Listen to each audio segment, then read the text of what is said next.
നമ്മൾ പേടിച്ചു പോവുകയാണ്.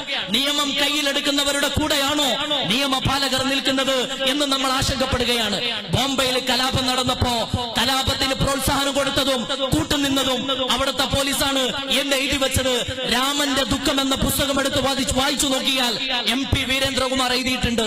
MP വീരേന്ദ്രകുമാർ എല്ലാ വിഭാഗ ജനങ്ങൾ ഒരുമയോടെ കഴിഞ്ഞ ബോംബെയെ കലാപഭൂമിയാക്കി മാറ്റിയ 2 ആഴ്ചത്തെ ആ കലാപ കാലഘട്ടത്തിൽ ആരാ അക്രമത്തിന് കൂട്ടുനിന്നത്? ഗുജറാത്ത് അഗ്നിക്കിരയായപ്പോ, ഗുജറാത്ത് കത്തിച്ചാമ്പലായപ്പോ ഒരു ജനതയെ ഒന്നായിട്ട് അവിടെ നിന്ന് ഉന്മൂലനം ചെയ്തപ്പോ പ്ലാൻഡ് ജനോസൈഡാ അവിടെ നടന്നത്. ഒരു അക്രമമല്ല. അക്രമമാണെങ്കിൽ തിരിച്ചൊരു അറ്റാക്ക് ഉണ്ടാവണം. തിരിച്ചൊരു അറ്റാക്ക് ഉണ്ടായില്ല. വൺ സൈഡഡ് ആയിട്ട് ഒരു ജനതയെ തെരഞ്ഞുപിടിച്ച് ആക്രമിച്ചു. മുസ്ലിം വീടുകൾ നോക്കിയിട്ട്, മുസ്ലിം കടകൾ നോക്കിയിട്ട്, മുസ്ലിം സംരംഭങ്ങൾ നോക്കിയിട്ട്. ഞാൻ പറഞ്ഞത് അവിടെയും കൂട്ടുനിന്നത് പോലീസാണ്.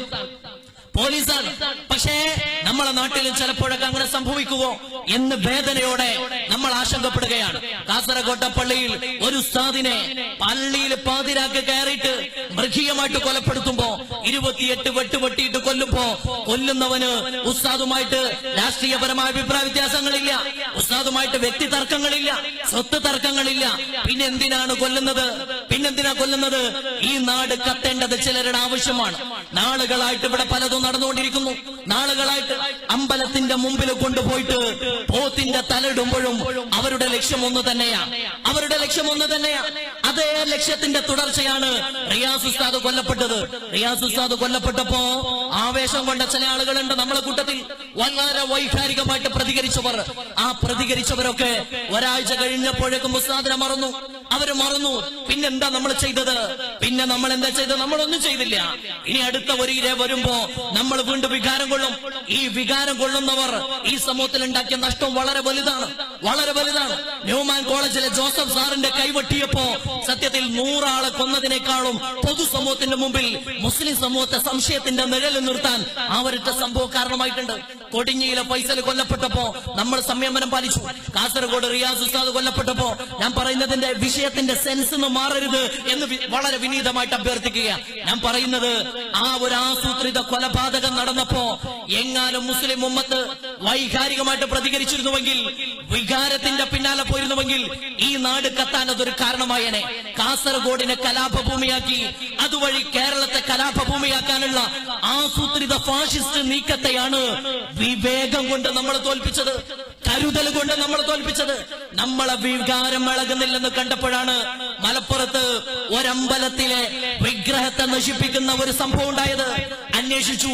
ഉത്തരവാദിത്തപ്പെട്ട പോലീസ് 24 മണിക്കൂറിനുള്ളിൽ പ്രതിയെ കണ്ടെത്തി. പക്ഷേ പലപ്പോഴും പ്രതികളെ പിടികൂടുമ്പോ പ്രതികൾ മറ്റുള്ളവരായി മാറുമ്പോ അവരുടെ പിന്നിലുള്ള ഗൂഢാലോചന കണ്ടെത്തുന്നതിന് പകരം സിനിമയെ വെല്ലുന്ന കെട്ടുകഥകൾ അവതരിപ്പിക്കാൻ പോലീസ് സംവിധാനത്തിന്റെ അകത്തും ചില ഇത്തിക്കളികളുണ്ടോ എന്നത് ഇവിടുത്തെ മതേതര ശക്തികളുടെ, മതേതരത്വത്തിൽ വിശ്വസിക്കുന്നവരുടെ ആശങ്കയാണ്. ആ ആശങ്ക നീക്കേണ്ടത് ഉത്തരവാദിത്തപ്പെട്ട ഗവൺമെന്റിന്റെ ബാധ്യതയാണ്. കൊടിഞ്ഞിയിലെ ഫൈസൽ എന്ന സഹോദരൻ കൊല്ലപ്പെട്ടത് വിശ്വാസത്തിന്റെ പേരിലാണെങ്കിൽ ഫൈസലിന് സംരക്ഷണം കൊടുക്കാൻ പരാജയപ്പെട്ട സർക്കാർ ഫൈസലിന്റെ കുടുംബത്തെ സഹായിക്കാനെങ്കിലും മുന്നോട്ട് വരേണ്ടതായിരുന്നു.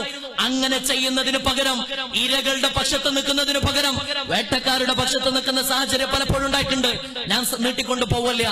ഓരോ വിഷയങ്ങൾ വരുമ്പോ അവിടെയാണ് ഗ്രീൻ ഹൗസ് പോലുള്ള സൈബർ കൂട്ടായ്മകൾ പ്രസക്തമാകുന്നത്. നമ്മൾ വികാരപ്പെട്ടുകൊണ്ട് വിവേകം മാറ്റിവെച്ച് മുന്നോട്ട് പോകേണ്ടവരല്ല. നമ്മൾ അറിയണം, കഅബാലയത്തിന്റെ സ്ട്രക്ചർ പോലും ഇന്ന് നമ്മൾ കാണുന്നത് ഒരു സമചതുരമാണ്. സത്യത്തിൽ അതൊരു സമചതുരമല്ല, അതൊരു നീണ്ട ചതുരാകൃതിയിലുള്ളതാ. ആ കഅബയുടെ പകുതി ഭാഗം, ഒരു കാൽഭാഗം കെട്ടാതെ ഇന്നും ബാക്കി കിടക്കുന്നുണ്ട്. അള്ളാന്റെ റസൂലിന്റെ കയ്യിൽ മക്കയുടെ അധികാരം വന്നപ്പോ സഹാബത്ത് സൂചിപ്പിച്ചിരുന്നു. അന്ന് നബി തങ്ങൾ ആയിഷ റളിയല്ലാഹു അൻഹയോട് പറഞ്ഞത്, ഇബ്രാഹിം നബി അലൈഹിസ്സലാം പണിതതുപോലെ കഅബയുടെ നിർമ്മാണം പൂർത്തീകരിക്കണമെന്ന് ഞാൻ ആഗ്രഹിച്ചിരുന്നു. പക്ഷേ ഞാൻ അതിന് തുനിഞ്ഞാൽ ആളുകൾക്കിടയിൽ കുഴപ്പമുണ്ടാവുമോ, ആളുകൾക്കിടയിൽ അഭിപ്രായ വ്യത്യാസം ഉണ്ടാവുമോ എന്ന് ഞാൻ പഠിക്കുന്നു. സമാധാനത്തിന് ലോക നേതാവ് കാണിച്ച വിലയാണ്, പ്രാധാന്യമാണ് നമ്മൾ പഠിക്കേണ്ടത്.